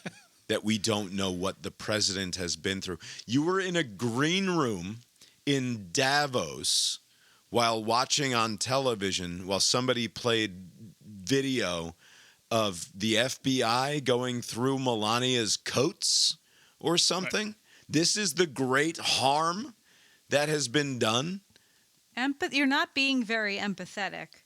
What is the limiting principle to the sorts of behavior that we must accept from Donald Trump at this point because of what a tremendous victim he has been of the American people? Right. Like, how, in what possible way has the man who's been elected president twice, has his victimization not been sufficiently papered over by the ascent to the most powerful office in the history of the globe? Do you think that Trump anticipates a joyous occasion for many other people when he himself dies? Like, do you think like he's like, they're not going to extend me any courtesy, so I'm going to be a dick to everybody for the last few years? Because, you know, a lot of people would say, like, you know, if Trump were to die down the road, I'm sure a lot of people will be happy. And then the same people who are looking the other way now, in this case with Mueller, would say this is outrageous, this is callous behavior, he was the president, he represented America, like all those arguments you can kind of imagine people making. But you're giving the game away here because people will point to moments like these to say, like, this person did not care when other people died. So, like, not that anyone was going to restrain themselves, but, like... Not that they care, but he takes active joy in the demise of people that he believes wronged him. Right, but again, that a lot of people will find justification if something were to happen. And that's why I do wonder if he's aware of that, and that he's not doing the traditional presidential thing of saying something nice. He doesn't have to say anything. Yeah, that's true. Yeah, I guess that's always the option, to just not say that. And Bessent doesn't have to say, because Jack Smith's investigation into a records withholding, like, and to be clear, it wasn't possibly illegal. That he says it's possibly illegal that the raid happened, which is bullshit. That just means that there's an appeal happening, and like someday, at some point in the future, some judge might rule that this was a bogus search. But like, there's no factual basis to him saying that this was a possibly illegal search. And it was a search for documents, the classified documents that he withheld, that had nothing to do with Robert Mueller. Right. But, you know, I'm less surprised and concerned about cabinet heads carrying the water of their boss, because that's a decision that was made when they accepted the job. I can't imagine there was any scenario where like you can be frank when you need to, like if Kristen Welker presses you, asks you a third time, and you have to answer honestly because those are the rules. Go ahead and just call me out. Like there's no such thing. So they're obviously going to just do what they need to. Right, but but the point that I'm trying to get here is that Scott Bessent there's no coherence to the thing that he's talking about, because there is no connection between Robert Mueller and Jack Smith's order of the raid on Mar-a-Lago, right? Those two things are not related, except that Jack Smith is, in Trump's mind, is the same or worse than Robert Mueller, right? Like so they are equally enemies of Trump. And that somehow, because Jack Smith and the FBI did a thing where they raided Melania's coat closet looking for documents or what have you, that justifies shitting on a man who just died, who's a war hero, et cetera, et cetera. Yeah, it's a very incoherent case he's making, but I don't think they have a very strong case. So it's like, this is indefensible. I know, but it's this sort of, and I know that you want to just say, well, he has to carry water for the boss because that's the job. The job is to carry water for the boss. Fine. But when it becomes so fully disconnected from reality is where I start to get nervous. Yeah. Because at if instead Scott Bessent had simply said, look, Donald Trump had to hear every day for 3 years about how Robert Mueller, they dressed him up as Superman, and they said that he was going to come in and save the day, and it was Russia, Mueller. He was the antidote to Trump. And then ultimately he couldn't even charge him, right? So I understand the president's frustration with all of that, and it's not how I would, and maybe I think he can get away with giving a little bit of a sop to it, where he can say, look, it's not how I would choose to handle myself, but that's Donald Trump, and if you're surprised by something that Donald Trump says at this point in your interactions with him, I've got a fucking bridge to sell you, right? Like, it's that sort of, like, you can say that sort of thing and it's not going to piss Trump off, but because this is all around the big lie, right? Like, that you have to be, in order to be in his inner circle, you have to be fully engaged in this alternative reality. You must lie about it as vociferously and as imaginatively as Donald Trump does. And it doesn't feel like it's that big of a deal when it's something as dumb as an 85-year-old man passing away, right? Like, that doesn't actually matter. But like, eventually something's going to fucking matter, right? Like we might go to war with Iran for no clear reason, for example, and then have to build this we have to then talk about, I forget what my Emperor's New Clothes Trump analogy thing was. I had a brilliant Emperor's New Clothes riff about Trump at some point, but we have to constantly talk about how great it is that he's naked. Yes. I think that was where I was going, right? We don't even justify, we don't pretend to buy into the reality that he is wearing this beautiful new suit of clothes. Right. We're all just super fucking thrilled that the horse is in the hospital, right? Like, but do you see this? Do you see any difference in the setting? Because this sort of there's the cabinet meetings that they have where the press is there at the top, and there's this effusive praise, like he's like Kim Jong-un, like where they go down the table and like different secretaries are saying great things about him, like Pam Bondi saying like you cured crime, or whatever, just bonkers things, and he's just in there just taking it all in. And so like that has been a thing for a while, and them going on these Sunday morning shows to just say whatever to please the president is also like in keeping with, to me it just seems like this is what they've been doing for a while. This is not a new thing in the second term, where basically it's just like there's not like any sort of concession. Like basically I think that is a strategy. I don't know if that's like a chief of staff kind of a thing where like we need to be like, the messaging has to be no concession. Like even like when you said like, oh, that's not how like none of that. Don't give them anything, because they'll just run with it. They'll try to create separation, division, because they'll bring it up like, oh, your Treasury Secretary said he wouldn't have done it the way you did. Like, are you sure you're the right like leader for America. Like they would try to sow some division there. So I think the strategy is just lie, and people will overlook it. Yeah, which is not a great place to be. I'm trying not. I'm trying to Chicken Little without chicken littling here, I suppose. But like eventually, there will be these sorts of lies told about something of like tremendous consequence, and not just like some fucking Hollywood producer who got double murdered by his crazy son, right? Like it's one thing when it's just about something petty and petulant and interpersonal. It's something else when it is something of consequence. Right. No, you're right. I'm very sleepy. I know. We need to wrap it up here. I thought I had something for us. Hang on. If you do, I'm going to skip it and go to bed. So, don't. So what you're telling me, Lori, is that you will not stick around for 2 minutes to hear whether or not Mark Strassmann got off a good one as it relates to the death of Chuck Norris. Is it 2 minutes? Yeah. It's now time. Okay. America's favorite game show. We're going to fucking talk for Did 20 Mark minutes. Strassmann, CBS News' senior national correspondent, get off a good one? Abe, you seem like, given your appreciation for bad 1980s... You said 2 minutes. ...culture, including a certain trucker who is also in an arm wrestling league and has to fight and win arm wrestling contests in order to regain the trust and love of his 11-year-old son. Over the top, Sly Stallone.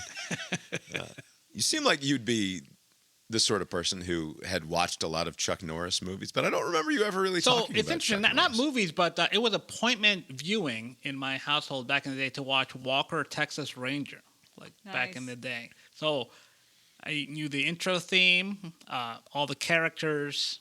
I thoroughly enjoyed it. It was a very good show. For a while there were all those memes about Chuck Norris.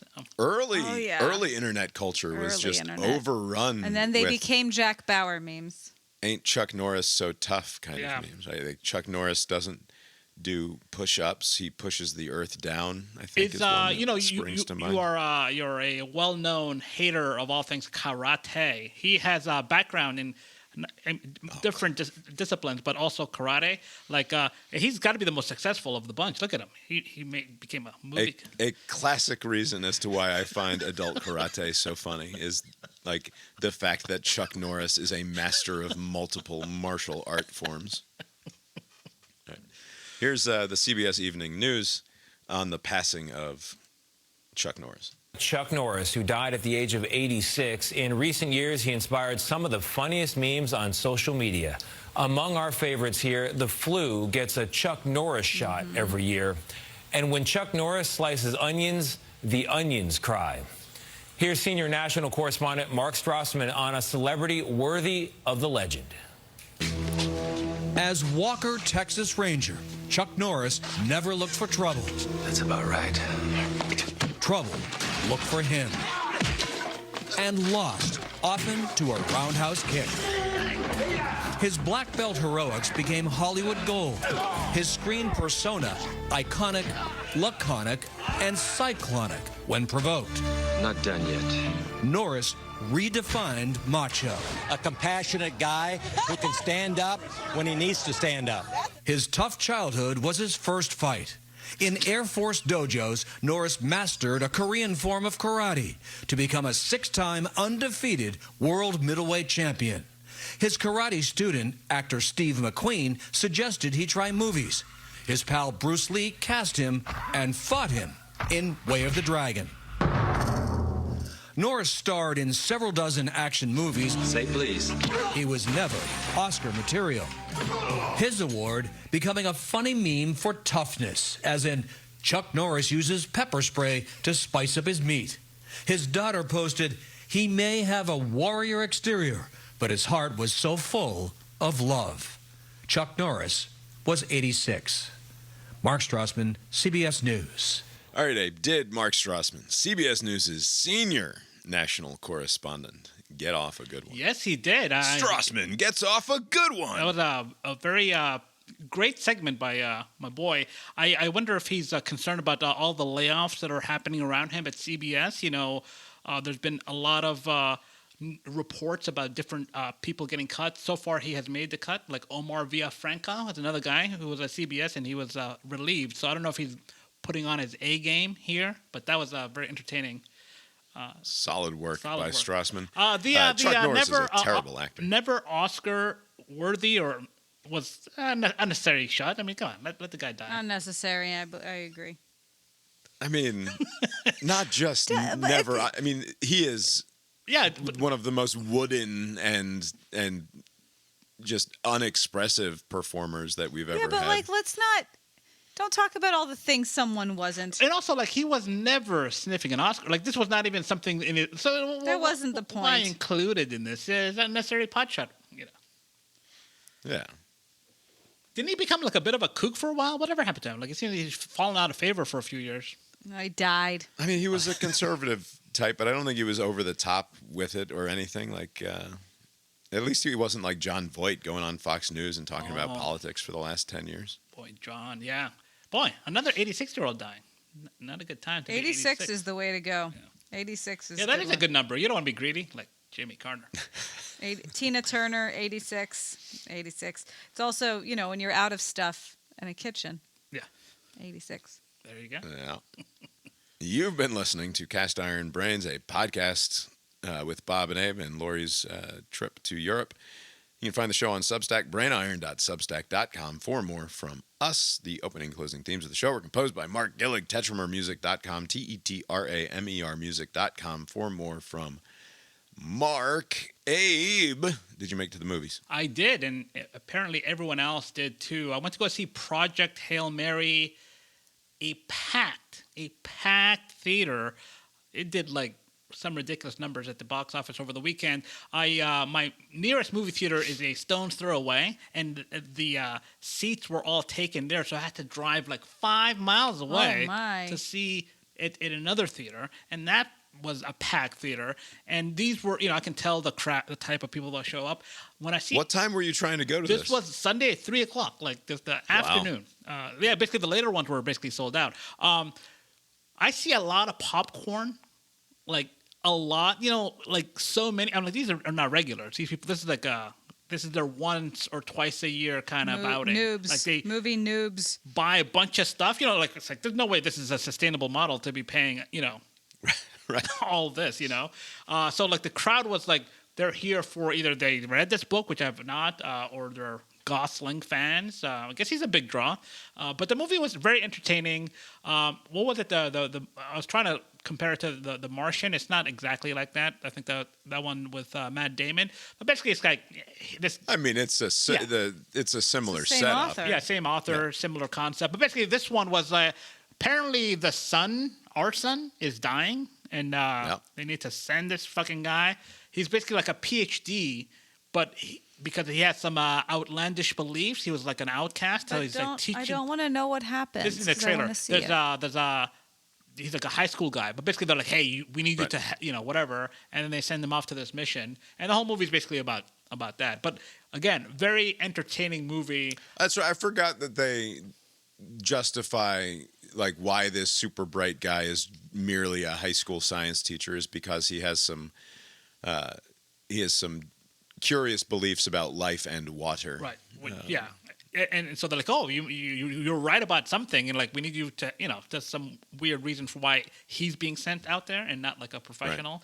Right. I will say because there were so many people in the theater, I had to begrudgingly sit through the entire 20 plus minutes of trailers. And I said last week at my local Kroger, they're making sure everybody shows their receipt before they leave, which is a new thing, which is, I think, a indicator of doom. At the movie theater, the entire slate of upcoming films is just nostalgia porn. Like, remember this? Like it was like a Spider-Man movie. They were doing that again. Steven Spielberg, he makes movies. He's gonna be back in 3 months. We're gonna finish off the Dune trilogy, and at the end of it was just a lot of like, remember these things, you know, like it just and the audience ate it up. I will say, this is not scientific, as always, but based on the reaction of the trailer, I think the Michael Jackson biopic is going to do big numbers. These people, and the audience was very into it, and I think that movie is going to do well, just based on just the full house at this show on Sunday. I mean, people will be excited to watch it on streaming. I don't think they're going to come out to the movie theaters. Watch when it comes out. It's going to make gang. So how was the movie? Did you enjoy it? It was very enjoyable. I did not read the book. There's one character, not to spoil it, there's one character, just too much personality for my liking, but that's a small little quibble. Entertaining. And it's not Ryan Gosling. But it's the other one. It's hard not to enjoy. It seemed like they kind of dumbed down the science part. They kind of just glossed. I don't know how the book reads. I'm sure there's a lot of just nonsense detail. But in the movie, it just plays out pretty well the way that they have it done. Yeah. Well, I mean, it's Lord and Miller, right? They know how to put together an entertaining movie. Yeah. One of my great regrets of the Disney era of Star Wars is that they took away the Han Solo movie from Lord and Miller. Was there a reason? Did a previous movie bomb or something? What? Mid-production. Well, apparently they were fighting with Kathleen Kennedy and the studio, and they wanted to take it in a certain direction, and the studio was like, nope, we have to make this movie instead, and so they brought in. What's his name? Ron Howard, Opie, to finish it off. That Kathleen lady, her tenure was not well regarded, from what I gather. Yeah, I mean, in part because the fucking sequel trilogy sucked. Yeah. I mean, it's just they can't all be home runs, Bob. Sometimes you whiff. We can't see that. We're gonna go see that movie as a family. We couldn't go see it last weekend because Lori wasn't here, and we can't go see it this coming weekend because I won't be here. So I don't know when we're gonna get to take the kids to see that movie. Perhaps the week after. I guess the week after. I hope it's got legs. I hope they don't go yanking it out of theaters. I think the word soon. of mouth is going to be pretty strong. It got pretty good ratings, reviews, and everything. Yeah. All right. We watched the Manosphere. Well, I watched the Manosphere documentary. Lori fell asleep on the couch. I'm finishing it on the treadmill now. Oh, nice. Since her time sleep situation was all fucked because of being in Europe. It was as though I woke up at midnight. Are you fully back? I'm back. I'm very tired right now, but that's pretty normal. But yeah. Like I both directions, I fought it and did just fine. Oh, really? No jet lag, no nothing? Well, no, because it was just the first day. I landed in Finland at 3:30 or something. And forced myself to stay up until 9:30 or 10, just because it was just, I don't know. And then on the way back, same kind of thing. Just I am up. We are up. Just stayed up for 24 hours to sort of reset the thing. Yeah. This Manosphere documentary, which you talked about last week. That's right, yeah. I also watched that prison one on the plane after listening Alabama to you Solution? talk about it. Oh, boy. Tough living. Yeah. These Manosphere idiots are obviously just that. They're so dumb. It's the thing that bummed me out at the end, and obviously there's a lot to be bummed out about in this thing. But the gotcha moment that it's like HS or something, where the main guy that they are following around throughout. The one with the mother?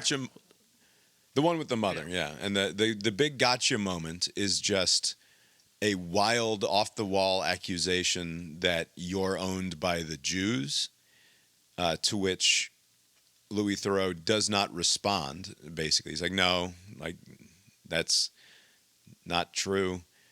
And then is then taken as the definitive slam dunk end of conversation mic drop moment. Right. As though he's gotten off of it, that he's revealed all and we can now move on. And it's just that instant rationalization based on nothing but a completely ephemeral moment, fact-free moment. Right? It's just the act of having rejected any sort of consequence or judgment from anyone else, by saying, nope, you're bullshit because of the Jews, or you're bullshit because of the New World Order, or you're bullshit for insert whatever disfavored thing here.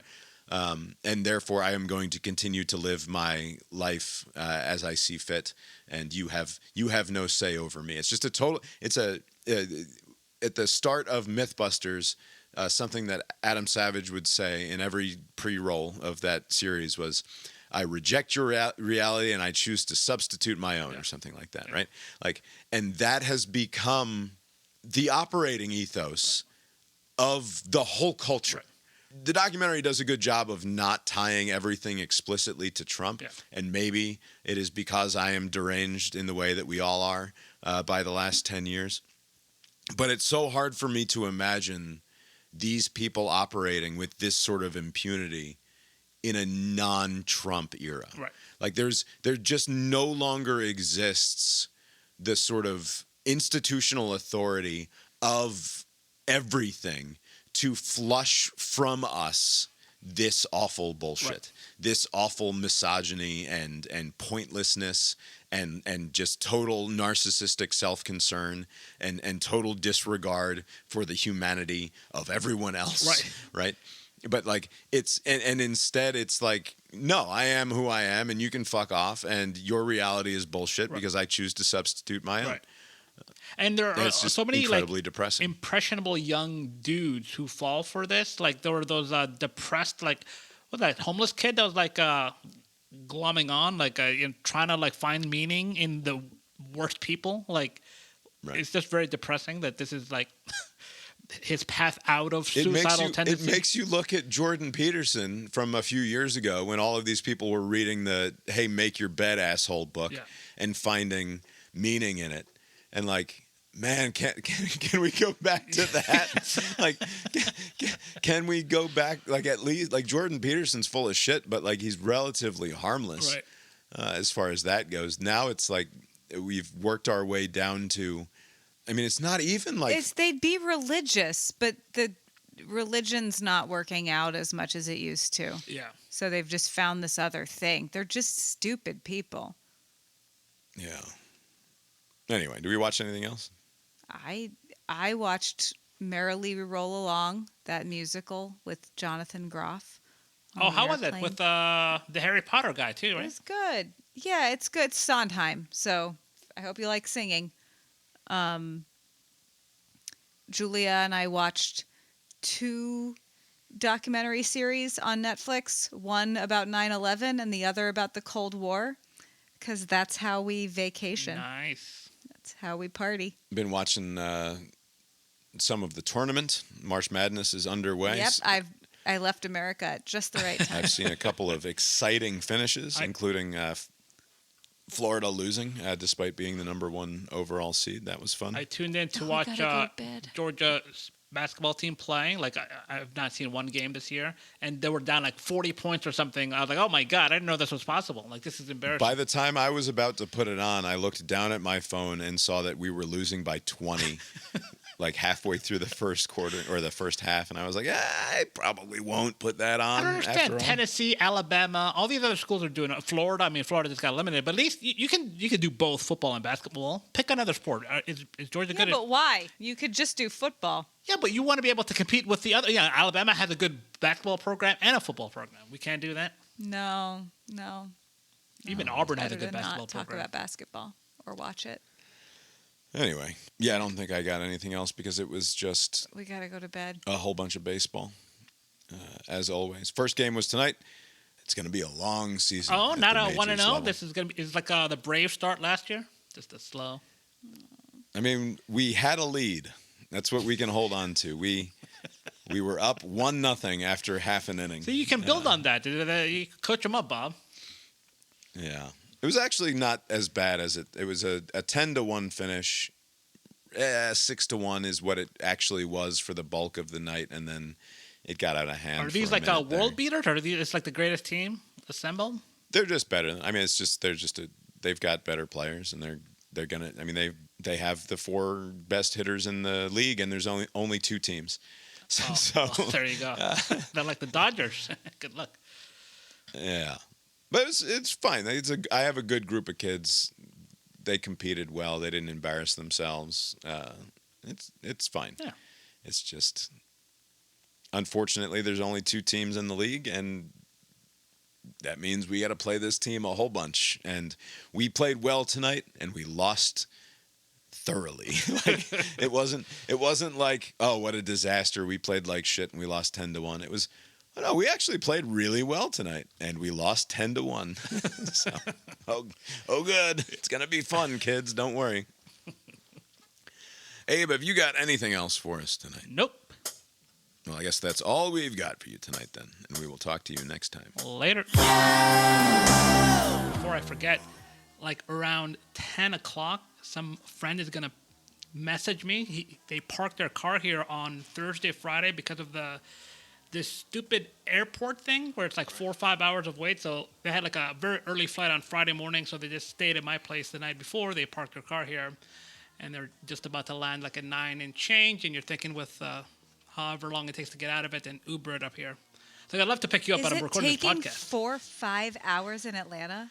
Well, I mean, today I saw somewhere where it was as long as 6, like in some, like it is a zoo, like that, you know. Wasn't this the situation where they're going to park at your place at like 10, but their flight wasn't until 6 in the morning, and they were trying to... Yeah, so basically, yeah. So what we did was they actually came at 8. We had dinner. We just kind of hung out for a little bit, and then at 11:30, I was like, all right, just leave my door unlocked. It's fine. They're like, are you sure? It's like, it's fine. And they left. You spent like 15 years not locking your door at the other place. Yeah, I know. And this is more secure than the other place. Do you lock this door? Or does it? No. No, you don't lock this door either. Come on. You should want to lock doors. You shouldn't have to lock a door. You know. What would it take to get, like, if there was if somebody left a note up at the community board there, it's like, hey, there's been a rash of break-ins lately. So here's the thing: what people don't understand about apartment complexes, there are 2 barriers, right? So you have to get through the first barrier, and then you have to know that I am the lone fool who leaves their door unlocked. Like, are you going door to door to figure out which one is open? I'm in the middle of nowhere. It's like a herd. I mean, people do this in parking lots all the time. They walk around.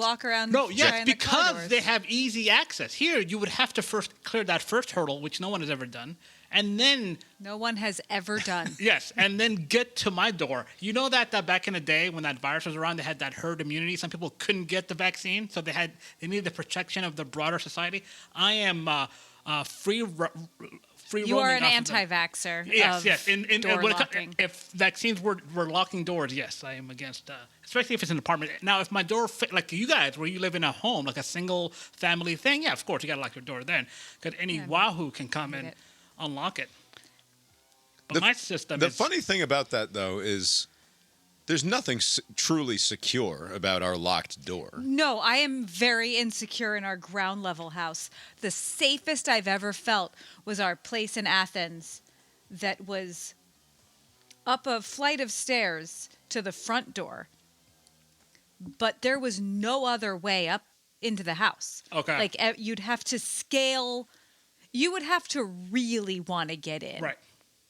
Yeah. I felt very secure in that house. Right. And you could see the front door from the top of the stairs. Also, our downstairs neighbor for the last year or so there would just sit in her living room with no shirt on.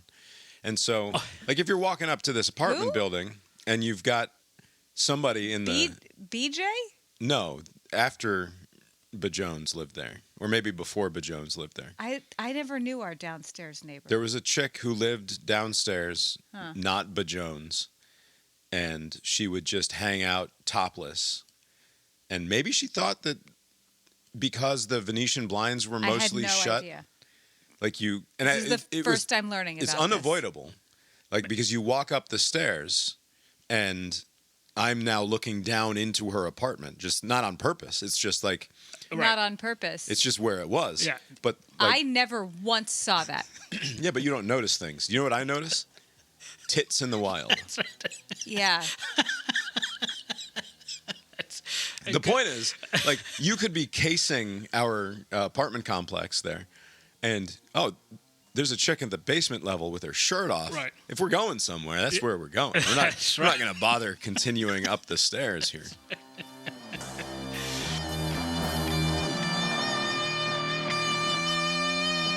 The proceeding was created with 100% human content.